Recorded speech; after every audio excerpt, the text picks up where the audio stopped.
Hello everyone, আজকে আমরা গেছিলাম আলিপুর জু, যেটি কিনা 150 বছরের পুরনো। আর আমার সঙ্গে ছিল মাই প্রিসিয়াস লিটল ওয়ান।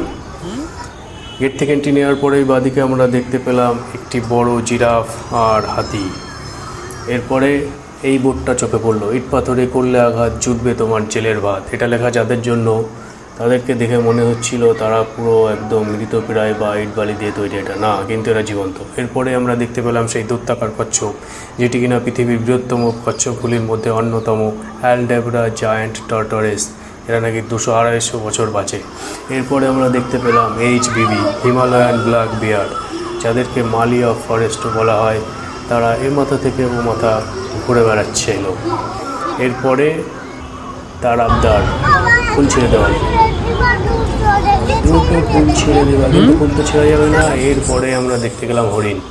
এখানে কিন্তু পাশাপাশি বিভিন্ন কেজের মধ্যে বিভিন্ন প্রজাতির হরিণ আছে। দুটো হরিণ দেখতে পেয়েছে। এরপরে আমরা আরেকটা খাঁচার মধ্যে দেখতে পেলাম, এইগুলোর কিন্তু শিং খুব বড় বড় ছিল, 4টে হরিণ। এরপরে এই যে কাগজের ফুল বলতাম আমরা যেটাকে, সেখানে এসে একটু আমি 360 ডিগ্রি ঘুরে নিলাম, কারণ ছবি তোলার চান্স পাচ্ছিলাম না, খুব ভিড়। এরপরে আমরা যে প্রাণী দেখেছিলাম সরীসৃপ জাতীয়, এদের কিন্তু মুখটা সরু আর পেটটা মোটা। এরপরে আমরা দেখতে গেলাম রিনো, এই একশৃঙ্গ গন্ডার, যেটা কিন্তু আলিপুর চিড়িয়াখানার বহু বিখ্যাত পুরনো। এরপরে সেই সাদা সফেদ বাঘ, এটাই কিন্তু হোয়াইট টাইগার বলা হয়। এরপরে পাশের একটি খাঁচাতে আমরা দেখতে পেলাম ইনি পুরো দুপুরে খাওয়া দাওয়া করে ঘুমোচ্ছে, রেস্ট করছে। তার পাশের খাঁচাতে ইনিও দুপুরের লাঞ্চ করার পরে মনে হচ্ছে রেস্ট করছে।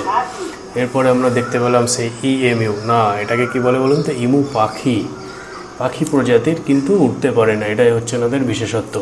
তার পাশের খাঁচাতে আমরা কি দেখতে পেলাম, এনারা পুরো লাইন ধরে বসে আছে আর পুরো চুপচাপ, কোনো ডাকাডাকি নেই। তার ঠিক অপোজিটে ওই দেখো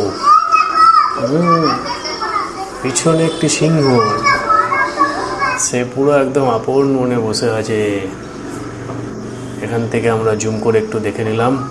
তারপরে আমরা দেখতে গেলাম এই যে এত বড় জিরাফ, যে কিনা আমাদের আশা দেখে এই মুখটার মধ্যে কিছু চেবাচ্ছিল, ওইদিকে চলে গেল। আর পরে কর্নারে আরেকটি জিরাফকে আমরা দেখতে পেলাম, সেও হাঁটাহাঁটি করে তার ঘরের দিকে এগোচ্ছে মর্নিং ওয়ার্কের পরে। তারপরে আমরা দেখতে পেলাম জলের মধ্যে কিছু একটা নড়াচড়া করছে, সে কিন্তু মুখ তুলছে না। যাই হোক, তুমি তোমার মতো সাঁতার কাটো, টাটা।